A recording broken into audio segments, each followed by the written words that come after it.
गुरुजी में आपका स्वागत है। दोस्तों इंडियन एक्सप्रेस में एक बहुत अच्छा आर्टिकल आया है जिसका नाम है व्हाट्स इज़ वैक्सीन नेशनलिज्म या वैक्सीन राष्ट्रवाद क्या है। अब राष्ट्रवाद को समझना बहुत इंपॉर्टेंट है कि राष्ट्रवाद होता क्या है। खासकर जब से मोदी जी प्रधानमंत्री बने हैं या एक शब्द का आप लगातार आपको व्हाट्सएप पे फेसबुक में देखने को मिल रहा है कि नेशनलिज्म राष्ट्रवाद के बारे में आता होगा। राष्ट्रवाद का मतलब होता है कि अपने देश को या अपने राष्ट्र को तवज्जो देना या आगे रखना, हर काम में आगे रखना, ठीक है? ये होता है राष्ट्रवाद।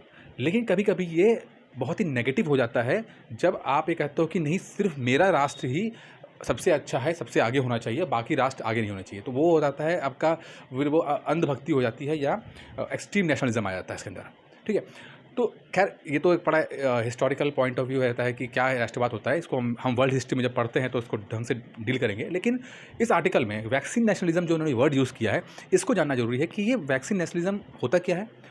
क्योंकि GS3 जो आपका साइंस एंड टेक्नोलॉजी वाला जो पोर्शन है मेंस का, वहाँ पर ये आपको सवाल देखने को मिल जाएगा आपको, ठीक है? देखिए, आपको सबको पता है कि कोरोना वायरस से सब ग्रसित हो रखा है। पूरा दुनिया जो है कोरोना वायरस से ग्रसित है। लगभग 15 लाख से ज़्यादा लोग मर चुके हैं पूरी दुनिया में। इंडिया की स्थिति बहुत ज़्यादा ख़राब है। यूरोप की बहुत स्थिति ख़राब है। इकोनॉमी बिल्कुल ख़त्म हो चुकी है।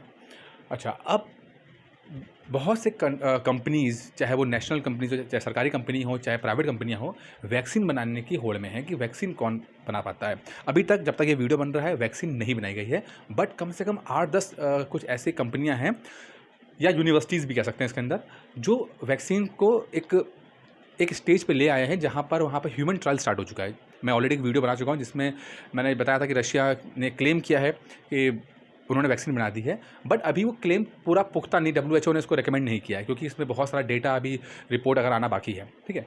अच्छा, इसी बीच में जब कुछ कंपनीज़ वैक्सीन बना रही हैं और वो वैक्सीन को ट्रायल बेसिस पे ला रही हैं, इसी बीच क्या हो रहा है कि कुछ कंट्रीज़ हैं, जैसे अमेरिका और यूरोप की जो अमीर कंट्रियाँ हैं, उन्होंने क्या किया है कि ऑर्डर करना देना शुरू कर दिया है। यानी अमेरिका ने उन कंपनियों को ऑर्डर देना शुरू कर दिया है जिन कंपनियों को संभावना है कि वो कोरोना की वैक्सीन बना देंगे।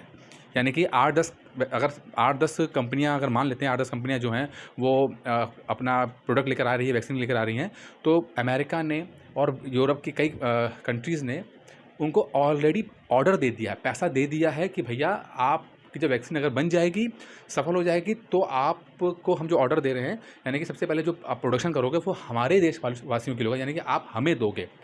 मतलब अगर कोई भी वैक्सीन कोई कंपनी बनाती है तो सबसे पहले वो अमेरिका और यूरोप के रईस कंट्रीज़ को देंगे, बजाय इसके कि सबसे ज़्यादा दिक्कतें कहाँ चल रही हैं, जैसे खासकर इंडिया हो गया या अफ्रीका कंट्रियाँ हो गया, ठीक है? अब इसको कहते हैं वैक्सीन नेशनलिज्म कि भैया राष्ट्रवाद, कि हमारा राष्ट्र तो बचा रहे, हमें हमारे राष्ट्र को तो वैक्सीन मिलती रहे, बाकी को मिले ना मिले कोई मैटर नहीं करता, ठीक है? अच्छा, अगर हम पॉइंट ऑफ व्यू से बात करते हैं, अमेरिका के पॉइंट ऑफ व्यू से या यूरोप के पॉइंट ऑफ व्यू से बात करते हैं, तो भाई ठीक है, उनको पूरा हक है अपने देश के लोगों की सुरक्षा करने का, ठीक है? वो बिल्कुल सही है। लेकिन उसमें हो क्या रहा है, इसमें ये होने लगा है कि बहुत सारा जो वैक्सीन है, अच्छा जो मैं बातें बता रहा हूँ, बहुत सारी चीज़ें ये आर्टिकल्स के अंदर इस आर्टिकल के अंदर है। मैं लाइन टू लाइन लेकर नहीं पढ़ाऊँगा क्योंकि बहुत दिक्कत आती है। मैं आपको पूरे एक फ्लो में बता रहा हूँ। अगर आपको ज़्यादा ही इसको पढ़ना है तो उसको इंडियन एक्सप्रेस के ई-पेपर में डाउनलोड कर लीजिएगा, समझ लीजिएगा। लेकिन मैं जो मुद्दा है, मैं जो मेन बातें सब उसको बता रहा हूँ क्योंकि इंग्लिश में लिखा है और बहुत सारे लोग हिंदी वाले भी होते हैं, तो उनको भी समझना ज़रूरी है, ठीक है? अच्छा, अब क्या है कि इन्होंने ऑर्डर कर दिया, कोई दिक्कत नहीं है, बट ऑर्डर आप जो करते हो तो आप अपनी क्षमता से ज़्यादा ऑर्डर कर रहे हो। ब्रिटेन की स्थिति ये है कि ब्रिटेन की जितनी पॉपुलेशन है उससे डबल डोज उन्होंने ऑर्डर कर दी है इन कंपनीज़ में। मतलब ब्रिटेन को अगर मान लीजिए 1 लाख वैक्सीन चाहिए तो उन्होंने 2 लाख वैक्सीन ऑर्डर कर दी है। अच्छा, अब जब ऐसा आप करते हो, जब आप ज़रूरत से ज़्यादा अपना जो स्टॉक मेंटेन करते हो, तो इससे ये होता है कि जिसको बहुत ज़रूरत है, खासकर गरीब कंट्रीज़ को बहुत जो ज़रूरत होती है, उनको सप्लाई मिल नहीं पाती है क्योंकि जो मैन्युफैक्चरिंग हो रही है, जो बनाया जा रहा है, उसकी एक लिमिटेशन है। भाई कोई भी कंपनी है वो एक हद तक ही बना सकती है ना, खासकर शुरुआती फ़ेज़ में जब वैक्सीन नई बनती है और बहुत ही लिमिटेड कंपनियाँ ही उसको बनाती हैं, तो शुरुआती फ़ेज़ में बहुत लिमिटेड स्टॉक होता है और उसमें भी अगर अमीर कंट्रीज़ जो अपने साथ रख लेंगी, अपने पास रख लेंगी, वो अपना जो डोज़ है उससे जितनी ज़रूरत है उससे ज़्यादा अगर डोज़ अपने पास रख लेंगी, तो जो कंट्रीज़ जिन देशों को बहुत ज़रूरत है वहाँ तक चीज़ें पहुँच नहीं पाती हैं।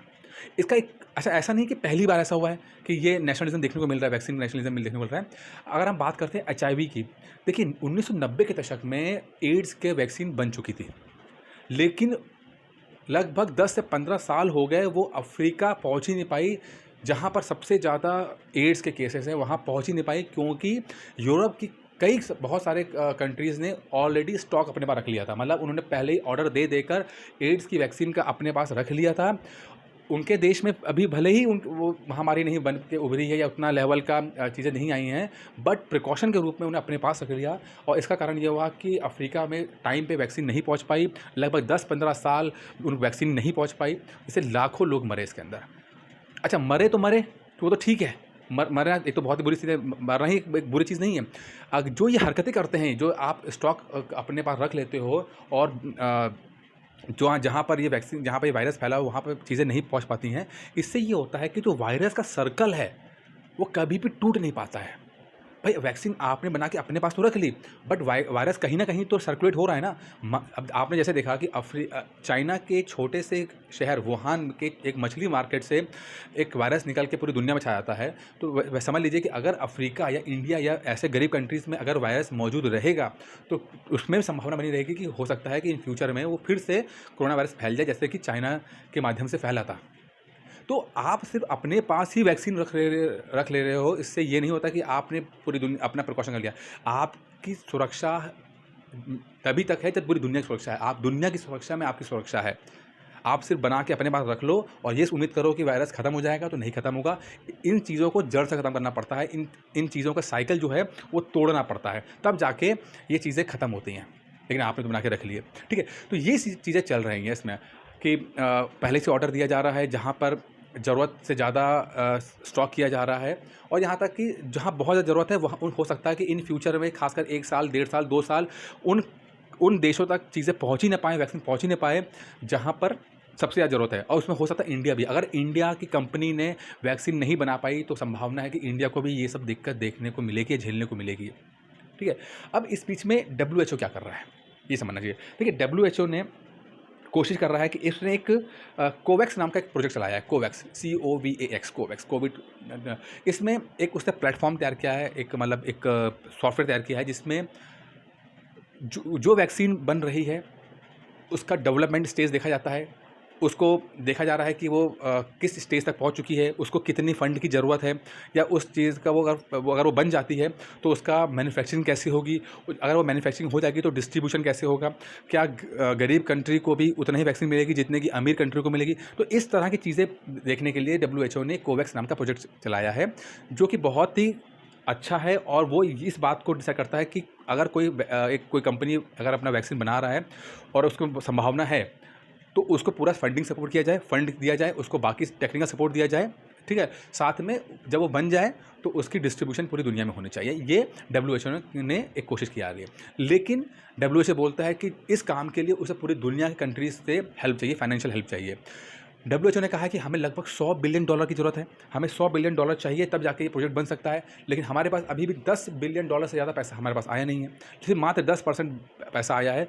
ऐसे में कोरोना से लड़ना बहुत मुश्किल हो जाएगा। फिर ऐसा होगा कि इंडिविजुअल लेवल पे हर कंट्री लड़ रही है, लेकिन ये जो कोरोना की महामारी है ये इंडिविजुअल कंट्री की समस्या नहीं है, ये एक वैश्विक समस्या है, तो इसको समझना पड़ेगा। तो ये जो एक वैक्सीन नेशनलिज्म की बात हुई है, इसमें आप फिर से एक बार समझ लेते हैं। हमारा GS3 मेंस में ये टॉपिक आता है और बहुत संभावना है। देखिए मैंने कई बार कहा है, देखिए एक चीज़ आज बल्कि इस आर्टिकल से बात क्लियर भी हो गई है कि कोई भी चीज़, कोई भी इवेंट सिर्फ एक उसका नहीं है। अगर देखिए कोरोना एक, अगर देखा जाए तो साइंस का एक टॉपिक है, बट जैसे ही नेशनलिज्म में जोड़ दिया गया, ये हिस्ट्री का टॉपिक बन गया, ये सोसाइटी का टॉपिक भी बन गया, ये पॉलिटी का टॉपिक भी बन गया, ठीक है। तो कोई भी चीज़ सिंपल एक ही टॉपिक पे नहीं होती है, वो सब चीज़ें आपस में जुड़ी होती हैं। आपको भी अगर सिविल की तैयारी करनी है तो आपस में सब चीज़ें जोड़ के ही पढ़ाई करनी है।